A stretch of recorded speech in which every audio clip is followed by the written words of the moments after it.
Hi friends, YouTube ಚಾನೆಲ್ಗೆ ಸ್ವಾಗತ. ಆಸೆ ಧಾರಾವಾಹಿಯ ನಾಳಿನ ಸಂಚಿಕೆಯಲ್ಲಿ ಏನಾಗ್ತಿದೆ ಅಂತ ನೋಡೋಣ ಬನ್ನಿ. ಮೊದಲಿಗೆ ರೋಹಿಣಿ ಪೂಜಾ ಇಬ್ರು ಕೂಡ ಮೆಟರ್ನಿಟಿ ಹಾಸ್ಪಿಟಲ್ ಬಂದಿರ್ತಾರೆ. ಆಗ ಪೂಜಾ ಅಲ್ಲೇ ರೋಹಿಣಿ ಈ ಚೆಕಪ್ ಎಲ್ಲ ಇವಾಗ ಬೇಕೇನೆ, ಸ್ವಲ್ಪ ವೇಟ್ ಮಾಡ್ಬೋದಾಗಿತ್ತು ತಾನೆ ಅಂತ ಕೇಳಿದಾಗ, ಇಲ್ಲ ಕಣೆ, ನಾನು ತುಂಬಾ ದಿವಸದಿಂದ ಕನ್ಸೀವ್ ಆಗೋದಕ್ಕೆ ಟ್ರೈ ಮಾಡ್ತಾ ಇದ್ದೀನಿ, ಆದ್ರೆ ಏನು ಪ್ರಯೋಜನ ಇಲ್ಲ, ಅದಕ್ಕೆ ಏನಾದ್ರೂ ತೊಂದರೆ ಇದೆಯಾ ಅಂತ ಒಂದ್ಸಲ ಚೆಕ್ ಮಾಡಿಸ್ಬೇಕಲ್ವಾ ಅಂತ ರೋಹಿಣಿ ಹೇಳ್ತಾಳೆ. ಅದಕ್ಕೆ ಪೂಜಾ, ನಿನ್ಗೆ ಯಾಕೆ ಪ್ರಾಬ್ಲಮ್ ಆಗುತ್ತೆ, ಆಲ್ರೆಡಿ ನಿನ್ಗೊಂದ್ ಮಗು ಇದೆಯಲ್ಲ ಅಂತ ಹೇಳಿದಾಗ, ಒಂದ್ ಮೈಕ್ ತಂದ್ಕೊಡ್ತೀನಿ, ಜೋರಾಗಿ ಎಲ್ರ ಹತ್ರ ಕಿರ್ಚ್ಕೊಂಡ್ ಹೇಳ್ಬಿಡು, ಯಾರಾದ್ರೂ ಗೊತ್ತಿರೋರು ಬಂದ್ರೆ ನನ್ ಕತೆ ಅಷ್ಟೇ ಅಂತ ರೋಹಿಣಿ ಹೇಳ್ತಾಳೆ.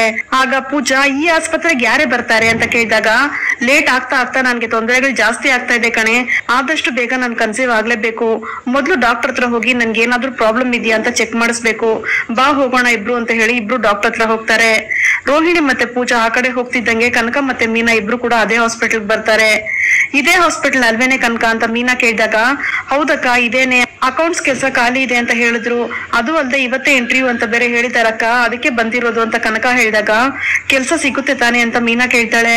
ಅಕ್ಕ, ಇಂಟರ್ವ್ಯೂಗೆ ಅಟೆಂಡ್ ಆದ್ಮೇಲೆ ತಾನೇ ಗೊತ್ತಾಗೋದು ಅಂತ ಕನಕ ಹೇಳಿದಾಗ, ಈ ಕೆಲ್ಸ ನನ್ಗೆ ಖಂಡಿತವಾಗ್ಲೂ ಸಿಕ್ಕೇ ಸಿಗುತ್ತೆ, ಒಂದ್ ಹೆಣ್ಣಿಗೆ ಕೆಲ್ಸದ ಅವಶ್ಯಕತೆ ತುಂಬಾ ಇದೆ ಕನಕ, ಯಾಕಂದ್ರೆ ನಾಳೆ ನಿನ್ ಮದ್ವೆ ಮಾಡ್ಕೊಂಡು ಹೋದ್ರು ಕೂಡ ನಿನ್ಗೆ ಕೆಲ್ಸ ಇದ್ರೇನೆ ಅಲ್ಲಿ ನಿನ್ಗೆ ಗೌರವ ಸಿಗೋದು ಅಂತ ಮೀನಾ ಹೇಳ್ತಾಳೆ.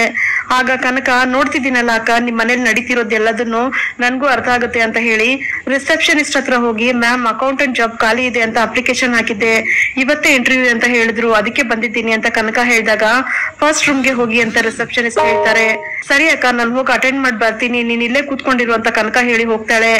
ಈ ಕಡೆ ರೋಹಿಣಿನ ಚೆಕ್ ಮಾಡ್ತಿರೋ ಡಾಕ್ಟ್ರು, ನಿಮ್ಗೆ ಫಸ್ಟ್ ಡೆಲಿವರಿಯಲ್ಲಿ ಏನಾದ್ರೂ ಕಾಂಪ್ಲಿಕೇಶನ್ ಆಗಿತ್ತಾ ಅಂತ ಕೇಳಿದಾಗ, ಇಲ್ಲ ಡಾಕ್ಟರ್, ನಾರ್ಮಲ್ ಡೆಲಿವರಿನೇ ಆಗಿದ್ದು, ನೋವು ಬಂದ್ 2-3 ಗಂಟೆಲೆ ಮಗು ಹುಟ್ಟು, ಆದ್ರೆ 2ನೇ ಸಲ ಪ್ರೆಗ್ನೆಂಟ್ ಆಗೋದಿಕ್ಕೆ ಸ್ವಲ್ಪ ಟೈಮ್ ತಗೋತಿದೆ ಅಂತ ರೋಹಿಣಿ ಹೇಳ್ತಾಳೆ. ಆಗ ಡಾಕ್ಟ್ರು, ಫಿಸಿಕಲಿ ನಿಮ್ಗೆ ಯಾವುದೇ ರೀತಿ ಪ್ರಾಬ್ಲಮ್ ಇಲ್ಲ, ಎಲ್ಲ ಸರಿಯಾಗೇ ಇದೆ ಅಂತ ಹೇಳಿದಾಗ, ಮತ್ತ್ಯಾಕ್ ಡಾಕ್ಟರ್ ಲೇಟ್ ಆಗ್ತಿದೆ ಕನ್ಸೀವ್ ಆಗೋದಕ್ಕೆ ಅಂತ ರೋಹಿಣಿ ಕೇಳ್ತಾಳೆ. ಅದಕ್ಕೆ ಬೇರೆ ರೀಸನ್ ಗಳೇ ಇರ್ಬೋದಮ್ಮ, ಕೆಲವೊಂದ್ಸಲಿ ಸೈಕಲಾಜಿಕಲ್ ಪ್ರಾಬ್ಲಮ್ ಇಂದಾನು ಈ ರೀತಿ ಮುಂದಕ್ಕೆ ಹೋಗುತ್ತೆ, ನೀವ್ ಯಾವ್ದಾದ್ರು ಟೆನ್ಷನ್ ಅಲ್ಲಿ ಇದ್ದೀರಾ ಅಂತ ಡಾಕ್ಟರ್ ಕೇಳಿದಾಗ, ಹೌದು ಡಾಕ್ಟರ್, ಕೆಲವೊಂದ್ಸಲ ಫ್ಯಾಮಿಲಿ ಸಮಸ್ಯೆಯಿಂದ ಸ್ಟ್ರೆಸ್ ಜಾಸ್ತಿ ಇರುತ್ತೆ ಅಂತ ರೋಹಿಣಿ ಹೇಳ್ತಾಳೆ. ಆಗ ಡಾಕ್ಟ್ರು, ಎಲ್ರ ಮನೇಲೂ ಸಮಸ್ಯೆ ಇದ್ದಿದ್ದೇನಮ್ಮ, ಹಾಗಂತ ಇಷ್ಟೊಂದೆಲ್ಲ ಸ್ಟ್ರೆಸ್ ತಗೋಬಾರ್ದು ಅಂತ ಹೇಳಿದಾಗ, ಸರಿ ಡಾಕ್ಟರ್, ಹಾಗಿದ್ರೆ ನನ್ಗೊಂದ್ ಮಗು ಮಾಡ್ಕೊಳ್ಳೋದ್ರಲ್ಲಿ ಯಾವ್ದೇ ರೀತಿ ತೊಂದರೆ ಇಲ್ವಾ ಅಂತ ರೋಹಿಣಿ ಕೇಳ್ತಾಳೆ. ಖಂಡಿತವಾಗ್ಲೂ ಇಲ್ಲ, ನೀವು ಖಂಡಿತ ಇನ್ನೊಂದ್ ಮಗು ಮಾಡ್ಕೋಬಹುದು, ಆದ್ರೆ ಸ್ಟ್ರೆಸ್ ಇರೋದ್ರಿಂದ ನಿಮ್ಗೆ ಸ್ವಲ್ಪ ಲೇಟ್ ಆಗ್ಬೋದು, ಅದು ಅಲ್ಲದೆ ಕೆಲವರಿಗೆ 2ನೇ ಮಗು ತಡ ಆಗುತ್ತೆ, ಆದ್ರೂ ನಿಮ್ಗೆ ಮಕ್ಕಳಾಗೋ ಚಾನ್ಸಸ್ ತುಂಬಾನೇ ಇದೆ, ನಾನ್ ಕೆಲವೊಂದು ವಿಟಮಿನ್ ಟ್ಯಾಬ್ಲೆಟ್ಸ್ ಗಳನ್ನ ಬರ್ಕೊಡ್ತೀನಿ, ಆ ಟ್ಯಾಬ್ಲೆಟ್ಸ್ ಗಳನ್ನ ನೀವು ಕಂಟಿನ್ಯೂ ಆಗಿ ತಗೊಳ್ಳಿ, ಎಲ್ಲ ಸರಿ ಹೋಗುತ್ತೆ, ಸ್ವಲ್ಪ ಆಚೆ ಕಡೆ ವೇಟ್ ಮಾಡಿ, ನಾನು ಕರಿತೀನಿ ಅಂತ ಡಾಕ್ಟರ್ ಹೇಳಿದಾಗ, ಸರಿ ಅಂತ ರೋಹಿಣಿ ಆಚೆ ಬಂದು ಕಾಯ್ತಿರ್ತಾಳೆ. ಅಷ್ಟ್ರಲ್ಲಿ ಅಲ್ಲಿ ಪೂಜಾ ಬಂದು, ಎಲ್ಲ ಮುಗಿತೇನೆ, ಡಾಕ್ಟರ್ ಏನ್ ಹೇಳಿದ್ರು ಅಂತ ಕೇಳಿದಾಗ, ಫಿಸಿಕಲಿ ಯಾವ್ದೇ ರೀತಿ ಪ್ರಾಬ್ಲಮ್ ಇಲ್ಲ ಅಂತ ಹೇಳಿದ್ರು ಕಣೆ, ಸ್ವಲ್ಪ ಸ್ಟ್ರೆಸ್ ಜಾಸ್ತಿ ಇರೋದ್ರಿಂದ ಲೇಟ್ ಆಗ್ತಿದೆ ಅಂತ ಹೇಳಿದ್ರು ಅಂತ ರೋಹಿಣಿ ಹೇಳ್ತಾಳೆ. ಆಗ ಪೂಜಾ, ಸ್ಟ್ರೆಸ್ ಇಲ್ಲದೆ ಇರುತ್ತೇನೆ, ತಲೆ ಮೇಲೆ ಇಷ್ಟೊಂದು ದೊಡ್ಡ ಸುಳ್ಳಿನ ಮೂಟೆನೆ ಹೊತ್ಕೊಂಡಿದ್ಯಾ, ಯಾವಾಗ ಸಿಕ್ಕಾಕೋತಿಯಾ ಏನೋ ಒಂದೂನು ಅರ್ಥ ಆಗ್ತಿಲ್ಲ, ಈ ಭಯ ನಿನ್ಗೆ ಸಾಕಾಗೋದಿಲ್ವಾ, ಅದಕ್ಕಿನ್ನ ದೊಡ್ಡ ಸ್ಟ್ರೆಸ್ ಬೇಕೇನೆ ನಿನ್ಗೆ, ಈ ಭಯ ನಿನ್ ಯಾವತ್ ಬಿಟ್ಟೋಗುತ್ತೋ ಏನೋ ಅಂತ ಪೂಜಾ ಹೇಳಿದಾಗ, ಈ ಭಯ ಹೋಗ್ಬೇಕು ಅಂತಾನೆ ಕಣೆ ನಾನು ಆದಷ್ಟು ಬೇಗ ಮಗು ಮಾಡ್ಕೋಬೇಕು ಅಂತ ಇರೋದು ಅಂತ ರೋಹಿಣಿ ಹೇಳ್ತಾಳೆ. ಇದು ಒಳ್ಳೆ ಸರ್ಕಲ್ ಲೂಪ್ ತರ ಇದೆ ಕಣೆ, ನಿನಗ್ ಭಯ ಹೋಗ್ಬೇಕು ಅಂದ್ರೆ ಮಗು ಇರ್ಬೇಕು, ಮಗು ಹೆತ್ರ ನಿನಗ್ ಭಯ ಹೋಗುತ್ತೆ, ಲೇ ರೋಹಿಣಿ, ನಿನ್ ಕಥೆಯಿಂದ ನಾನೇ ಲೂಸ್ ಆಗೋಗ್ಬಿಡ್ತೀನಿ ಅಂತ ಅನ್ಸುತ್ತೆ, ಸ್ವಲ್ಪ ದಿನ ಈ ಮಗು ಮಾಡ್ಕೊಳ್ಳೋ ಐಡಿಯಾನ ಮುಂದಕ್ಕೆ ಹಾಕಿ ಅಂತ ಪೂಜಾ ಹೇಳಿದಾಗ, ಲೇ ಪೂಜಾ, ಇದಕ್ಕೋಸ್ಕರ ನಾನು ಎಷ್ಟೊಂದು ಕಷ್ಟಪಟ್ಟಿದ್ದೀನಿ ಅಂತ ಗೊತ್ತು ತಾನೆ, ಆಲ್ರೆಡಿ ಮನೋಜ್ಗೆ ಎಲ್ಲಿ ಕಷ್ಟ ಬರುತ್ತೋ ಅಂತ ಕಲರ್ ಶರ್ಟ್ ಹಾಕೊಂಡು ತಿರ್ಗಾಡ್ತಾ ಇದ್ದಾನೆ, ನನ್ ಬಗ್ಗೆ ಏನಾದ್ರೂ ಗೊತ್ತಾಗ್ಬಿಟ್ರೆ ಅಷ್ಟೇ ಮುಗೀತು ನನ್ ಕತೆ ಅಂತ ರೋಹಿಣಿ ಹೇಳ್ತಾಳೆ. ಆಗ ಪೂಜಾ, ಅದು ಸರಿ ಕಣೆ, ಆದ್ರೆ ನಿನ್ಗೆ ಆಲ್ರೆಡಿ ಒಬ್ಬ ಮಗ ಇದಾನಲ್ಲ, ಅದನ್ನೇ ನೀನ್ ಇನ್ನು ಯಾರತ್ರನು ಹೇಳಲಿಲ್ಲ, ಅಷ್ಟರಲ್ಲಿ ಇನ್ನೊಂದ್ ಮಗು ಅಂದ್ರೆ ಹೆಂಗೆ ಅಂತ ಕೇಳಿದಾಗ, ನೋಡೆ ಪೂಜಾ, ಇವಾಗ ಮಗು ಹುಟ್ಟಿದ್ರೇನೆ ನನ್ ಲೈಫ್ ನಾನು ಕಾಪಾಡ್ಕೊಳಕ್ ಆಗೋದು, ಮನೋಜ್ ನನ್ನನ್ನ ಬಿಟ್ಟು ಹೋಗ್ಬಾರ್ದು, ಅವರೇ ನನಗ್ ತುಂಬಾ ಮುಖ್ಯ ಅಂತ ರೋಹಿಣಿ ಹೇಳ್ತಾಳೆ. ಆಗ ಪೂಜಾ, ಯಾರು ಲೂಸು ಅಂತ ಕೇಳಿದಾಗ, ಯಾಕೆ ಅವ್ರನ್ನ ಲೂಸು ಅಂತಿದ್ಯಾ ಅಂತ ರೋಹಿಣಿ ಬೈತಾಳೆ. ಮತ್ತಿನ್ನೇನೆ, ಕಲರ್ ಬದಲಾಯಿಸಿ ಬಟ್ಟೆ ಹಾಕೊಂಡ್ರೆ ತನ್ನ ಕಷ್ಟ ಬರೋದಿಲ್ಲ ಅಂತ ಓಡಾಡ್ತಿದ್ದಾನೆ ನಿನ್ ಗಂಡ, ಅವನನ್ನ ಲೂಸು ಅಂತ ಬೇರೆ ಏನೇ ಹೇಳ್ಬೇಕು ಅಂತ ಪೂಜಾ ಹೇಳ್ತಾಳೆ. ಅದಕ್ಕೆ ರೋಹಿಣಿ, ಅಯ್ಯೋ ನನ್ಗೆ ಅಂತ ಲೂಸ್ ಆದ್ರೂ ಇದಾರೆ, ಆದ್ರೆ ನಿನ್ಗೆ ಅದು ಕೂಡ ಇಲ್ವಲ್ಲ ಅಂತ ರೋಹಿಣಿ ಹೇಳ್ತಾಳೆ. ಅಯ್ಯೋ ಬೇಡಮ್ಮ, ಇಂತ ಒಬ್ಬ ವ್ಯಕ್ತಿ ಸಿಗೋದಕ್ಕಿಂತ ನಾನು ಒಂಟಿಯಾಗಿರೋದೇ ಒಳ್ಳೇದು ಅಂತ ಪೂಜಾ ಹೇಳಿದಾಗ, ಈಗ್ಲೂ ನೀನ್ ಹಾಗೆ ಇದ್ಯಾ ಬಿಡು, ಸರಿ ಬಾ ಟ್ಯಾಬ್ಲೆಟ್ ತಗೋಬೇಕು, ಹೋಗೋಣ ಅಂತ ಹೇಳಿ ರೋಹಿಣಿ ಅಲ್ಲಿಂದ ಕರ್ಕೊಂಡು ಹೋಗ್ತಾಳೆ. ಈ ಕಡೆ ಕನಕ ಆಚೆ ಬಂದಾಗ ಮೀನಾ ಕನಕನ್ ನೋಡಿ, ಕನಕ ಏನಾಯ್ತು ಇಂಟರ್ವ್ಯೂ, ಚೆನ್ನಾಗೈತೇನೆ, ನಿನ್ ಕೆಲ್ಸ ಸಿಕ್ತಾ ಅಂತ ಕೇಳಿದಾಗ, ಅಕ್ಕ ನೀನ್ ಯಾಕಕ್ಕ ಇಷ್ಟೊಂದು ಟೆನ್ಷನ್ ಆಗಿದ್ಯಾ ಅಂತ ಕನಕ ಕೇಳ್ತಾಳೆ. ಏಯ್ ನನ್ ಕೈ ಕಾಲೇ ಆಡ್ತಿಲ್ಲ ಕಣೆ, ಬೇಗ ಹೇಳೆ ಅಂತ ಮೀನಾ ಕೇಳಿದಾಗ, ಅಕ್ಕ ಚೆನ್ನಾಗೆ ಮಾಡಿದ್ದೀನಿ, ಈಗ ಅವರು HR ಜೊತೆ ಒಂದ್ ಮೀಟಿಂಗ್ ಅಟೆಂಡ್ ಮಾಡೋದಕ್ಕೆ ಹೇಳಿದ್ದಾರೆ, ಅದಾದ್ಮೇಲೆ ಗೊತ್ತಾಗುತ್ತೆ, ವೆಯ್ಟ್ ಮಾಡೋದಕ್ಕೆ ಹೇಳಿದ್ದಾರೆ ಅಂತ ಕನಕ ಹೇಳ್ತಾಳೆ. ಓ ಹಾಗ, ಸರಿ ವೆಯ್ಟ್ ಮಾಡೋಣ, ಅಷ್ಟ್ರಲ್ಲಿ ಹೋಗಿ ಏನಾದ್ರು ತಿನ್ಕೊಂಡ್ ಬರೋಣವಾ, ನಿನ್ಗೂ ಹಸುವಾಗಿರ್ಬೇಕು ಅಂತ ಮೀನಾ ಕೇಳಿದಾಗ, ಇಲ್ಲಕ್ಕ ಅವ್ರು ಯಾವಾಗ ಬೇಕಾದ್ರೂ ಕರಿಬಹುದು ಅಂತ ಕನಕ ಹೇಳ್ತಾಳೆ. ಹಾಗಾದ್ರೆ ಅದು ಮುಗಿಯೋದಕ್ಕೆ ತುಂಬಾ ಟೈಮ್ ಆಗತ್ತಾ, ಇವತ್ ಯಾವ್ದೋ ಒಂದ್ ದೊಡ್ಡ ಜಾಗಕ್ಕೆ ಆರ್ಡರ್ ಬಂದಿದ್ಯಂತೆ ಕಣೆ ಅಂತ ಮೀನಾ ಕೇಳಿದಾಗ, ಓ ಹೌದಾ, ಹಾಗಾದ್ರೆ ನೀನ್ ಹೋಗಕ್ಕ, ನಾನ್ ನೋಡ್ಕೋತೀನಿ ಅಂತ ಕನಕ ಹೇಳ್ತಾಳೆ. ಅದ್ ಹಾಗಲ್ಲ ಕನಕ, ನೀನ್ ಒಬ್ಬಳನ್ನೇ ಹೇಗ್ ಬಿಟ್ಟು ಹೋಗೋದು ಅಂತ ಯೋಚನೆ ಮಾಡ್ತಿದ್ದೀನಿ ಅಂತ ಮೀನಾ ಹೇಳಿದಾಗ, ಅಕ್ಕ ನಾನೇನ್ ಚಿಕ್ಕ ಹುಡ್ಗಿನ, ನಾನ್ ನೋಡ್ಕೋತೀನಕ್ಕ, ಈ ದೊಡ್ಡ ಆರ್ಡರ್ಗಳು ನಮ್ಗೆ ಅವಾಗ ಸಿಗ್ತಾವ ಹೇಳು, ನೀನ್ ಹೋಗಕ್ಕ ನಾನ್ ನೋಡ್ಕೋತೀನಿ, ಇದು ಮುಗ್ದಿದ ತಕ್ಷಣ ನಾನ್ ನಿನ್ ಫೋನ್ ಮಾಡ್ತೀನಿ ಅಂತ ಕನಕ ಹೇಳ್ತಾಳೆ. ಸರಿ ಕನಕ, ನಿನ್ಗೆ ಕೆಲ್ಸ ಸಿಗ್ತಾ ಇಲ್ವಾ ಅಂತ ಫಸ್ಟ್ ನೀನ್ ನನ್ಗೆ ಹೇಳ್ಬೇಕು ಸರಿನಾ ಅಂತ ಮೀನಾ ಹೇಳಿದಾಗ, ಸರಿ ಅಕ್ಕ ನಾನ್ ನೋಡ್ಕೋತೀನಿ, ನೀನ್ ಹೋಗ್ಬಾ ಅಂತ ಕನಕ ಹೇಳ್ತಾಳೆ. ಸರಿ ಅಂತ ಮೀನಾ ಅಲ್ಲಿಂದ ಹೊರಟಾಗ ಕನಕ ವೇಟಿಂಗ್ ಏರಿಯಾದಲ್ಲೇ ಕೂತ್ಕೊಂಡು ವೇಟ್ ಮಾಡ್ತಿರ್ಬೇಕಾದ್ರೆ ಅಲ್ಲಿಗೆ ರೋಹಿಣಿ ಮತ್ತೆ ಪೂಜಾ ಇಬ್ರು ಕೂಡ ಬಿಲ್ ಕಟ್ಟೋದಕ್ಕೆ ಅಂತ ಬರ್ತಾರೆ. ಅದನ್ನ ನೋಡಿ ಕನಕ ರೋಹಿಣಿನ ಮಾತಾಡ್ಸ್ಬೇಕು ಅಂತ ಹೋಗುವಷ್ಟೊತ್ತಿಗೆ ಕನಕನ ಅಲ್ಲಿರೋರ್ ಕರೆದು ನಿಮ್ಮನ್ನ HR ಕರೀತಿದ್ದಾರೆ ಅಂತ ಹೇಳಿದಾಗ ಕನಕ ಆಮೇಲೆ ಬಂದ್ ಮಾತಾಡಿದ್ರೆ ಆಯ್ತು ಅಂತ ಅಲ್ಲಿಂದ ಹೊರಟೋಗ್ತಾಳೆ. ಈ ಕಡೆ ಮೀನಾ ಹಾರ ಕಟ್ತಾ ಅಯ್ಯೋ ಅಕ್ಕ ಟೈಮ್ ಎಷ್ಟಾಯ್ತು ಅಂತಾನೆ ಗೊತ್ತಾಗ್ತಿಲ್ಲ, ಕನಕ ಕೆಲ್ಸದ ಮೇಲೆ ಹೋಗಿದ್ಲು, ಕೆಲ್ಸ ಸಿಕ್ತೋ ಇಲ್ವೋ, ಆದ್ರೆ ಅಪ್ಪ ದೇವ್ರಾಗ್ ಬಂದು ನಮ್ ಕುಟುಂಬದ ಕಷ್ಟನ ಕಡಿಮೆ ಮಾಡ್ತಿದ್ದಾರೆ, ಕನಕ ಓದ್ ಮುಗಿಸಿದ್ಲು, ಈಗ ಕೆಲ್ಸ ಸಿಕ್ಬಿಟ್ರೆ ಸಾಕು, ಇನ್ನೇನಿದ್ರು ಮಂಚ ಓದ್ಬೇಕು ಅಷ್ಟೇನೆ ಅಂತ ಮೀನಾ ಹೇಳ್ತಿರುವಾಗ, ಅಯ್ಯೋ ನಿನ್ ತಮ್ಮ ಸುಬ್ಬು ಜೊತೆ ಸೇರ್ಕೊಂಡು ಸುತ್ತಾಡ್ತಿದ್ದಾನಲ್ಲಮ್ಮ ಅಂತ ಅವ್ರು ಹೇಳ್ತಾರೆ. ಆಗ ಮೀನಾ, ಅದೊಂದೇ ಅಕ್ಕ ನನ್ಗಿರೋ ಭಯ, ಪುರ್ಕಿಯಿಂದ ಎಲ್ಲ ಅವ್ನ ಹಾಕ್ಬಿಡ್ತಾನೆ ಅಂತ, ಹೇಗಾದ್ರೂ ಮಾಡಿ ಈ ಮಂಜ ಚೆನ್ನಾಗ್ ಓದಿ ಕೆಲ್ಸ ಸಿಕ್ಬಿಟ್ರೆ ಸಾಕಕ್ಕ, ಆ ಸುಬ್ಬನ್ ಸಹವಾಸದಿಂದಾನೇ ದೂರ ಇಟ್ಬಿಡ್ತೀವಿ ಅವನ್ನ ಅಂತ ಮೀನಾ ಹೇಳಿದಾಗ, ಹೌದಮ್ಮ ಒಳ್ಳೆ ಕಾಲ ಬಂದಾಗ ಎಲ್ಲ ಕರೆಕ್ಟ್ ಆಗಿ ನಡೆಯುತ್ತೆ ಬಿಡು ಅಂತ ಅಕ್ಕ ಹೇಳ್ತಿರ್ತಾರೆ. ಅಷ್ಟರಲ್ಲಿ ಕನಕ ಮೀನಾ ಫೋನ್ ಮಾಡಿ ಅಕ್ಕ ಕೆಲ್ಸ ಕನ್ಫರ್ಮ್ ಆಯ್ತು ಅಂತ ಹೇಳಿದಾಗ ಅದನ್ ಕೇಳಿ ಮೀನಾಗ್ ತುಂಬಾ ಖುಷಿ ಆಗುತ್ತೆ. ತುಂಬಾ ಖುಷಿ ಆಗ್ತಿದೆ ಕನಕ ಅಂತ ಮೀನಾ ಹೇಳಿದಾಗ, ಹೌದಕ್ಕ ಅಕೌಂಟೆಂಟ್ ಆಗಿ ನಾಳೆನೆ ಜಾಯ್ನ್ ಆಗೋದಕ್ಕೆ ಹೇಳಿದ್ದಾರೆ, 6 ತಿಂಗಳು ಟೆಂಪ್ರವರಿ ಕೆಲ್ಸ, ನನ್ ಕೆಲ್ಸ ಹೇಗಿದೆ ಅಂತ ನೋಡಿ ಆಮೇಲೆ ಕನ್ಫರ್ಮ್ ಮಾಡ್ತಾರಂತೆ ಅಕ್ಕ ಪರ್ಮನೆಂಟ್ ಜಾಬ್ಗೆ ಅಂತ ಕನಕ ಹೇಳ್ತಾಳೆ. ನನ್ಗೇನ್ ಹೇಳ್ಬೇಕು ಅಂತಾನೆ ಗೊತ್ತಾಗ್ತಿಲ್ಲ ಕನಕ, ತುಂಬಾ ಖುಷಿ ಆಗ್ತಿದೆ, ಈಗ ತಾನೇ ಬರ್ಬೇಕಾದ್ರೆ ಆ ದೇವಸ್ಥಾನದಲ್ಲಿ ಬೇಡ್ಕೊಂಡ್ ಬಂದಿದ್ದೆ, ಎಲ್ಲ ನಿನ್ಗೆ ಒಳ್ಳೇದಾಗ್ಲಿ ಅಂತ, ಅದೇ ತರಾನೇ ಆಗ್ತಿದೆ ಕಣೆ, ಇದ್ರಲ್ಲಿ ಒಂದ್ ಬೇಜಾರ್ ಏನಂದ್ರೆ ನಮ್ಮಪ್ಪ ಇಲ್ಲ ಅಷ್ಟೇ, ನಮ್ಮಪ್ಪ ಇದ್ದಿದ್ರೆ ಇದನ್ನೆಲ್ಲ ನೋಡಿ ತುಂಬಾ ಖುಷಿ ಪಟ್ಟಿರೋರ್ ಕಣೆ, ಅವ್ರ ಆಸೆ ನೀನ್ ನೆರವೇರಿಸ್ತಿದ್ಯಾ ಅಂತ ಮೀನಾ ಹೇಳಿದಾಗ, ನನ್ಗೂ ಅಪ್ಪನ್ ಜ್ಞಾಪಕನೇ ಬರ್ತಿದ್ಯಾಕ ಅಂತ ಕನಕ ಹೇಳ್ತಾಳೆ. ಅಪ್ಪ ನಮ್ ಜೊತೆ ಇದಾರ್ ಕಣೆ, ಸರಿ ನೀನ್ ನಾಳೆ ಕೆಲ್ಸಕ್ ಹೋಗ್ಬೇಕಲ್ವಾ ಅಂತ ಮೀನಾ ಹೇಳಿದಾಗ, ಹೌದಕ್ಕ ಜಾಯಿನ್ ಮಾಡ್ಕೊಳ್ಳೋದಕ್ಕೆ ಹೇಳಿದ್ದಾರೆ ಅಂತ ಕನಕ ಹೇಳ್ತಾಳೆ. ಹೌದು ಅಮ್ಮನ ಹತ್ರ ಹೇಳ್ದ ಅಂತ ಮೀನಾ ಕೇಳಿದಾಗ, ಇಲ್ಲ ಅಕ್ಕ ಫಸ್ಟ್ ನಿನ್ಗೆ ಕಾಲ್ ಮಾಡಿರೋದು ಅಂತ ಕನಕ ಹೇಳ್ತಾಳೆ. ಸರಿ ನಿನ್ ಮನೆಗ್ ಹೋಗಿ ಅಮ್ಮನ ಹತ್ರ ಈ ವಿಷಯ ಹೇಳು, ನಾನ್ ನಿಮ್ ಭಾವನ ಹತ್ರ ಹೇಳ್ತೀನಿ, ಅವರು ಕೂಡ ತುಂಬಾ ಖುಷಿ ಪಡ್ತಾರೆ ಅಂತ ಮೀನಾ ಹೇಳ್ತಾಳೆ. ಹಾ ಸರಿ ಆಯ್ತು ಅಂತ ಹೇಳಿ, ಅಕ್ಕ ಇನ್ನೊಂದ್ ವಿಷಯ, ಸ್ವಲ್ಪ ಹೊತ್ತಿಗೆ ಮುಂಚೆ ನಾನು ಇಲ್ಲಿ ಯಾರನ್ನೋ ನೋಡ್ದೆ ಅಂತ ಕನಕ ಹೇಳಿದಾಗ, ಯಾರನ್ನೇ ನೋಡ್ದೆ ಅಂತ ಮೀನಾ ಕೇಳ್ತಾಳೆ. ಅಕ್ಕ ರೋಹಿಣಿ ಅವ್ರು ನೋಡ್ದೆ ಅಂತ ಕನಕ ಹೇಳ್ದಾಗ, ರೋಹಿಣಿನ ಆಸ್ಪತ್ರೆಗೆ ಬಂದಿದ್ರ ಅಂತ ಮೀನಾ ಕೇಳ್ತಾಳೆ. ಹೌದು ಅಕ್ಕ ಕೌಂಟರ್ ಅಲ್ಲಿ ಬಿಲ್ ಕಟ್ತಿದ್ರು, ಮಾತಾಡೋಣ ಅಂತ ಅನ್ಕೊಂಡೆ, ಅಷ್ಟ್ರಲ್ಲಿ ನನ್ನನ್ನ ಒಳಗಡೆ ಕರೆದ್ರು ಅಂತ ಅಲ್ಲಿಗೆ ಹೊರಟೋದೆ ಅಂತ ಕನಕ ಹೇಳಿದಾಗ, ಹೇ ಕನಕ ಅದು ಗರ್ಭಿಣಿಯರಿಗಿರುವಂತ ಹಾಸ್ಪಿಟಲ್ ಅಲ್ವೇನೆ ಅಂತ ಮೀನಾ ಕೇಳ್ತಾಳೆ. ಹೌದು ಅಕ್ಕ ಅಂತ ಕನಕ ಹೇಳಿದಾಗ ಮೀನಾ ಯೋಚನೆ ಮಾಡಿ, ಒಂದ್ ವೇಳೆ ರೋಹಿಣಿ ಅವ್ರು ಪ್ರೆಗ್ನೆಂಟ್ ಆಗಿರ್ಬೋದೇನೋ ಅಂತ ಹೇಳ್ತಾಳೆ. ಇರ್ಬಹುದಕ್ಕ, ಅದಕ್ಕೆ ಅಂತಾನೆ ಚೆಕಪ್ ಬಂದಿದ್ರು ಅಂತ ಅನ್ಸುತ್ತೆ ಅಂತ ಕನಕ ಹೇಳಿದಾಗ, ಹೂ ಕಣೆ, ಅವ್ರ ಮುಖ ಸ್ವಲ್ಪ ದಿವಸದಿಂದ ಬೇರೆ ರೀತಿನೇ ಇತ್ತು, ಖಂಡಿತ ಅದೇ ಇರ್ಬೋದು ಕಣೆ ಕನಕ, ಪರವಾಗಿಲ್ಲ ಬಿಡು, ಎರಡೆರಡು ಒಳ್ಳೆ ವಿಷಯಗಳು ಸಿಕ್ಕಿದೆ ಇವತ್ತು, ಒಂದು ನಿನಗೆ ಕೆಲಸ ಸಿಕ್ಕಿರೋದು, ಎರಡನೇವ್ರು ರೋಹಿಣಿಯವ್ರು ಪ್ರೆಗ್ನೆಂಟ್ ಆಗಿದ್ದಾರೆ ಅಂತ ಮೀನಾ ಹೇಳಿದಾಗ, ಅಕ್ಕ ಅವ್ರು ನಿಮ್ ಮತ್ತೆ ಜೊತೆ ಸೇರ್ಕೊಂಡ್ರೆ ನಿನ್ನ ಕೇವಲವಾಗಿ ನೋಡ್ತಾರೆ, ನೀನ್ ನೋಡಿದ್ರೆ ಅವ್ರಿಗೋಸ್ಕರ ಇಷ್ಟೊಂದು ಖುಷಿ ಪಡ್ತಿದ್ಯಲ್ಲ ಅಂತ ಕನಕ ಕೇಳ್ತಾಳೆ. ಆಗ ಮೀನಾ, ಏನೇ ಆದ್ರೂ ಅವ್ರು ನಮ್ ಫ್ಯಾಮಿಲಿಯವ್ರು ಅಲ್ವೇನೆ ಕನಕ, ಅವ್ರನ್ನ ಬಿಟ್ಕೊಡೋದಕ್ಕಾಗತ್ತಾ, ನಮ್ ಮನೆಗ್ ಒಂದ್ ಮಗು ಬರುತ್ತೆ ಅಂತಂದ್ರೆ ಅದು ತುಂಬಾ ಖುಷಿಯಾದ ವಿಷಯನೇ ಅಂತ ಮೀನಾ ಹೇಳಿದಾಗ, ಸರಿ ಅಕ್ಕ ನೀನ್ ಎಲ್ಲಿದ್ಯೋ ಏನೋ, ಹಾರ ಕಟ್ಬೇಕು ಅಂತ ಹೇಳ್ತಿದ್ದೆ, ನಾನ್ ಬಂದ್ ಹೆಲ್ಪ್ ಮಾಡ್ಲಾ ಅಂತ ಕನಕ ಕೇಳ್ತಾಳೆ.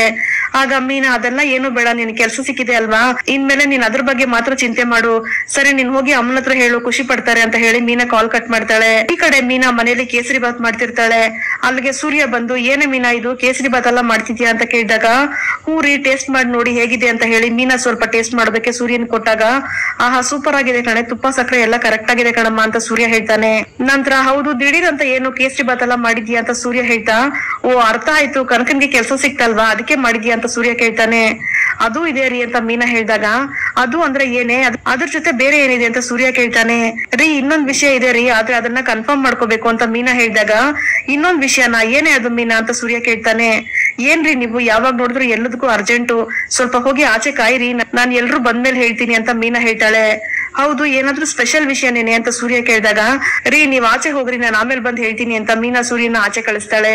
ಈ ಕಡೆ ಶಾಂತಿ ಇಷ್ಟೊತ್ತಾದ್ರೂ ಅಡ್ಗೆ ಮನೆ ಒಳಗಡೆ ಸೇರ್ಕೊಬಿಟ್ಟವಳಲ್ಲ. ಏ ಮೀನಾ, ಏನೇ ಅಂತದ್ ಅಡ್ಗೆ ಮಾಡ್ತಿದ್ಯಾ, ನಾವೇನ್ ಊಟ ಮಾಡೋದ್ ಬೇಡ್ವೇನೆ ಅಂತ ಶಾಂತಿ ಕೂಗ್ತಿರೋವಾಗ, ಹೌದೌದು ಅವಳೇನು ಅಡ್ಗೆ ಕಾಂಪಿಟೇಷನ್ ಅಲ್ಲಿ ಸೇರ್ಕೊಬಿಟ್ಟವಳು ನೋಡು, ಎಲ್ಲಾನು ನಿಮಗ್ ಟೈಮ್ ಕರೆಕ್ಟ್ ಆಗಿ ತಂದ್ಕೊಡೋದಕ್ಕೆ ಅಂತ ಸೂರ್ಯ ಹೇಳ್ತಿರ್ತಾನೆ. ಅಷ್ಟ್ರಲ್ಲಿ ಮೀನಾ ಕೇಸರಿ ಬಾತ್ ಮಾಡ್ಕೊಂಡ್ ಬಂದು ಎಲ್ರೂ ಕೊಡೋದಕ್ ಬಂದಾಗ, ಇದೇನೇ ಇದು ಅರ್ಶಿನ ಕಲರ್ ಇದೆ ಅಂತ ಶಾಂತಿ ಕೇಳ್ತಾರೆ. ಕೇಸರಿ ಬಾತ್ ಮಾಡಿದೀನಿ ಅತ್ತೆ ಅಂತ ಮೀನಾ ಹೇಳಿದಾಗ, ಅಮ್ಮ ನೋಡಿದ್ರೆ ಗೊತ್ತಾಗ್ತಿಲ್ವಾ ಇದು ಕೇಸರಿ ಬಾತ್ ಅಮ್ಮ ಅಂತ ಮನೋಜ ಹೇಳ್ತಾನೆ.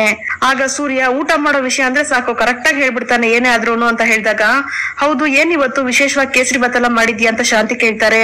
ಆಗ ರಂಗನಾಥ್ಲೆ ಶಾಂತಿ ಕನಕ ಎಕ್ಸಾಮ್ ಅಲ್ಲಿ ಪಾಸ್ ಮಾಡಿದಾಳಲ್ಲ ಅದಕ್ಕೆ ಇರ್ಬೇಕು ಅಂತ ಹೇಳಿದಾಗ, ಯಾರ್ಯಾರೋ ಪಾಸ್ ಮಾಡಿರೋದಕ್ಕೆ ನಮ್ಮ ಮನೇಲಿ ರವೆ ಸಕ್ಕರೆ ತುಪ್ಪ ಎಲ್ಲ ಖಾಲಿ ಮಾಡ್ತಿದ್ದಾಳು ಅಂತ ಶಾಂತಿ ಬೈತಿರ್ತಾರೆ.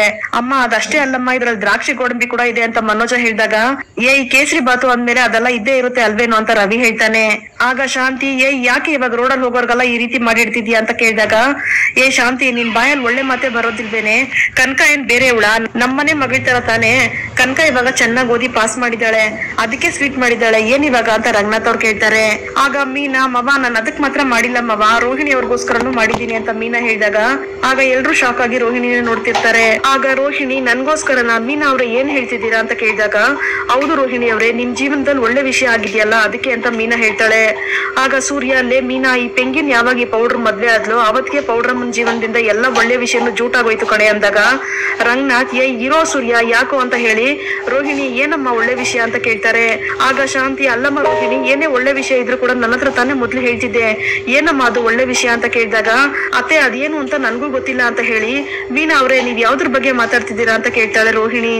ಆಗ ಮೀನಾ, ಯಾಕೆ ರೋಹಿಣಿ ಅವ್ರೆ ಮುಚ್ಚಿಡ್ತಿದ್ದೀರಾ, ನೀವ್ ಹೇಳಿಲ್ಲ ಅಂದ್ರೆ ನನ್ಗೆ ಆ ವಿಷಯ ಗೊತ್ತಾಯ್ತು ಅಂದಾಗ, ಮೀನಾ ಅವ್ರೆ ನೀವ್ ಏನ್ ಹೇಳ್ತಿದ್ದೀರಾ ಅಂತ ನನ್ಗೆ ನಿಜವಾಗ್ಲೂ ಅರ್ಥ ಆಗ್ತಿಲ್ಲ ಅಂತಾಳೆ ರೋಹಿಣಿ. ಅದಕ್ಕೆ ಮೀನಾ, ಅದೇ ರೋಹಿಣಿ ಅವ್ರೆ ನೀವ್ ತಾಯಿ ಆಗ್ತಿರೋ ವಿಷಯ ಅಂದಾಗ ಮನೋಜ್ ರೋಹಿಣಿ ಶಾಕ್ ಆದ್ರೆ ಮನೆಯವರೆಲ್ಲ ಸಂತೋಷ ಪಡ್ತಾರೆ. ಆಗ ರಂಗನಾಥ್, ಹೌದೇನಮ್ಮ ಮೀನಾ ಅಂದಾಗ, ಹೌದು ಮಾವ ಅದಕ್ಕೆ ರೋಹಿಣಿ ಅವ್ರು ಆಸ್ಪತ್ರೆಗೆ ಹೋಗಿ ಬಂದಿರೋದು ಅಂತಾಳೆ ಮೀನಾ. ಆಗ ಶ್ರುತಿ ರವಿ ಇಬ್ರು ಕೂಡ ರೋಹಿಣಿಗೆ ವಿಶ್ ಮಾಡಿದಾಗ, ಪರವಾಗಿಲ್ಲ ಕಣೋ ಮನೋಜ, ಜೀವನದಲ್ಲಿ ನೀನೇನು ಮಾಡಲ್ಲ ಅಂತ ಅನ್ಕೊಂಡಿದ್ದೆ ಆದ್ರೆ ಸಾಧಿಸ್ಬಿಟ್ಟೆ ಕಣೋ, ಕಂಗ್ರಾಚುಲೇಷನ್ ಅಂತಾನೆ ಸೂರ್ಯ.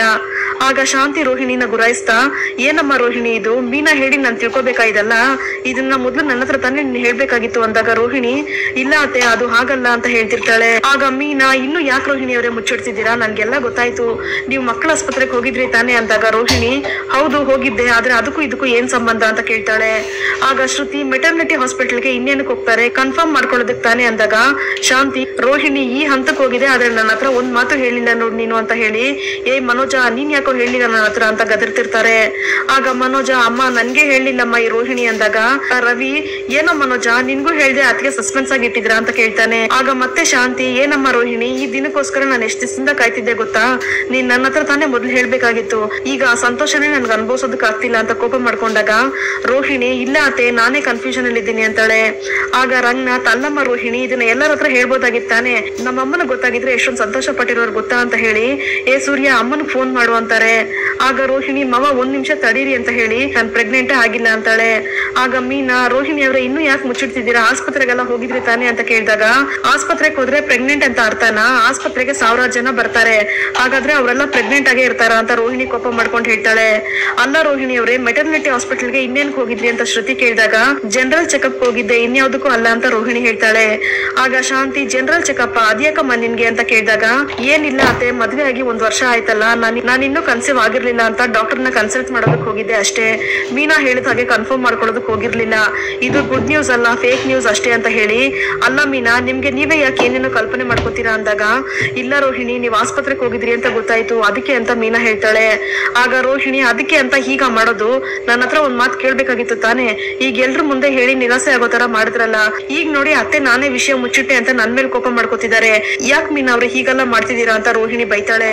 ಆಗ ಶಾಂತಿಯೇ, ಬುದ್ಧಿ ಕೆಟ್ಟೋಳೆ, ಮೊದ್ಲೇ ಎಲ್ಲ ಕೇಳಿ ತಿಳ್ಕೊಬೇಕಲ್ವಾ ಅಂತ ಹೇಳಿದಾಗ, ಅತ್ತೆ ಒಳ್ಳೆ ವಿಷಯ ನಡೀತಿದೆ ಅಲ್ವಾ ಅದಕ್ಕೆ ಎಲ್ರಿಗೂ ನಾನೇ ಹೇಳೋಣ ಅಂತ ಸಿಹಿ ಮಾಡಿ ಹೇಳ್ದೆ ಅಂತ ಮೀನಾ ಹೇಳ್ತಾಳೆ.